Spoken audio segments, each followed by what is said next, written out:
Hey guys, it is Tiffany. Welcome to my world. In today's video, we're going to be talking about apartment hunting. This is just hacks I would have found helpful when looking for a place. Let's just start off simple. So price places in the area that you want to live. So therefore, when you're talking to like a seller or an apartment, like the people in the office, whatever, when you're telling them like, hey, I want to look at a 2-bedroom, and you know the 2 bedrooms in that area are only like, let's say 800, and they're like, okay, that's 1,000, you know that's unreasonable for the area that you're in, unless they have some spontaneous stuff to do there and the rooms are bigger and the properties in the area look similar, then they're definitely overpricing, and you want to be able to tell. So just pay attention to the area that you're looking in, to like the pricing over there, the properties, what they all offer. So then you know if you're telling someone a price you want to pay, that should be the price for what's around and reasonable. Another thing I want to put, I know that when you're young, some people get apartments by themselves, some people get apartments with roommates. If you do get a roommate, you do want to have some type of history of like getting paid from your job, whatever you would want to be at your job. I would say it's good to be there at least like a few months at most, if that's possible. I know first time I moved, I had only been at my current job for a little bit. Kanela had been at her current job for a little bit, so it's like some places aren't so nice and lenient about that stuff. So if you're getting a roommate, you want to make sure that there's both people bringing in a consistent income that at least has been being made for a period of like at least 3 or 4 months, so they can see consistency in your work. Another thing I've seen online when looking for places is visit the area that you want to live in during the day and check out the properties, see what's around, check out the scenery, but also check it out at night, because nightlife some places is completely different than what you see during the day because it's nighttime. That's just simple. So like my area at night, pretty chill, quiet. Some neighbors blast really loud music, but that's about it. It's not really crazy. So you do want to check the nightlife of a property. This is like a long like thing, but I'm gonna read it to you. I put differentiate wants from needs. Something you want may not be in your budget, but your needs might. So make sure to accommodate. For example, my apartment right now, I have a pool, a fitness center, and it's 2-bedroom. I wanted a laundry room in our actual apartment, but that would have been an extra $150 a month a piece, so $300 altogether. So to me, that's just a one. To make it sound simple, basically, sometimes you can find an apartment that doesn't have a laundry room in it, and you could pay an extra $100 for that in rent when to do laundry, like going downstairs in your basement. Like that's how mine's is. Or if there's a center or something where you can do it at, you're probably spending like $15-20 a month doing laundry, and like 15 over 100, I think 15's better, because who cares at this point? Doesn't hurt to go up and down a few stairs. That's just my opinion. Some people don't want to leave their house to do laundry, so to each its own.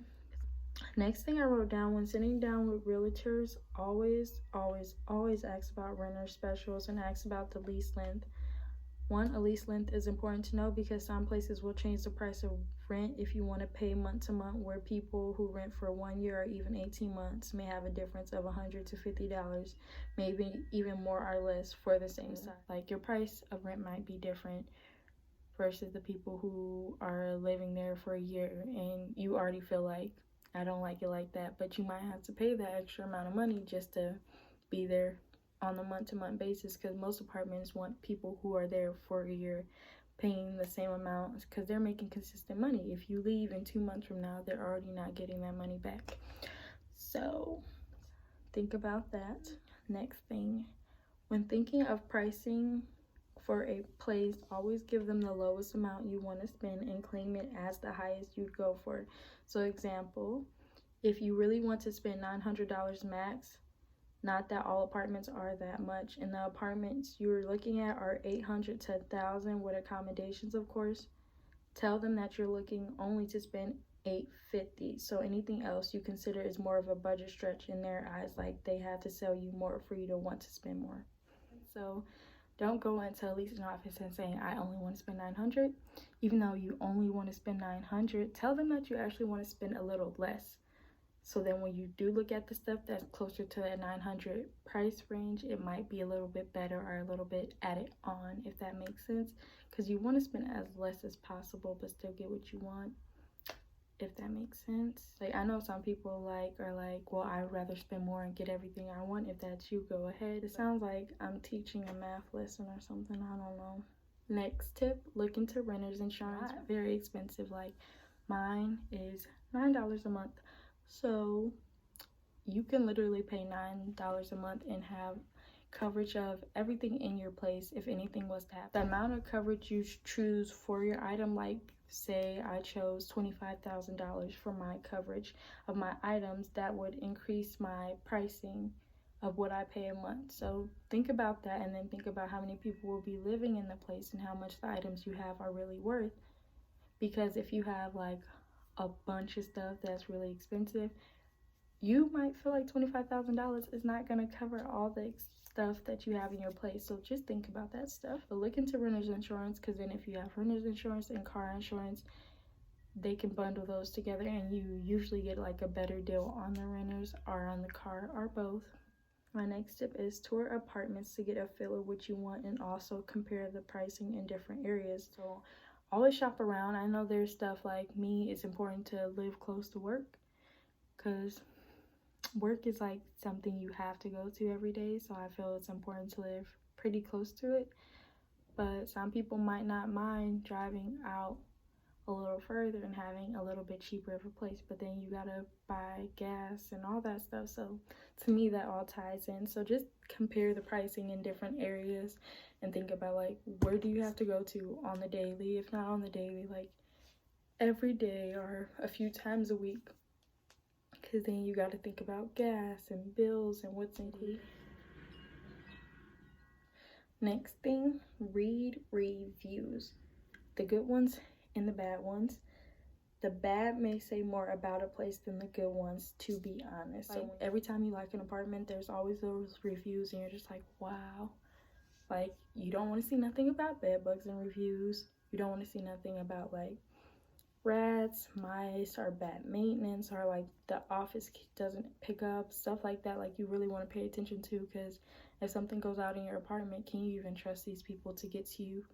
So this problem isn't ongoing and lasts longer than it has to. Just think about that type of stuff. I put, it may or may not matter, but just look at the demographics in your area you plan on moving. A lot of older people may not want to tolerate you being loud if that's you, but a lot of younger people around you may disturb you if you prefer peace and quiet and like no music and stuff. Also, areas with more of a younger demographic may have more to do, like clubs, arcades, fun things of that sort. Like, city life is not for me. Too busy, too loud. Last thing I want to touch on are bills. A really important one to be included in an apartment is at least water, because you gotta do dishes, you gotta wash clothes, you gotta shower every day, most days, like something gotta shake. So water is a must. Just a few things I find as preference for me living in an apartment. I prefer lighting, natural lighting. I love natural light.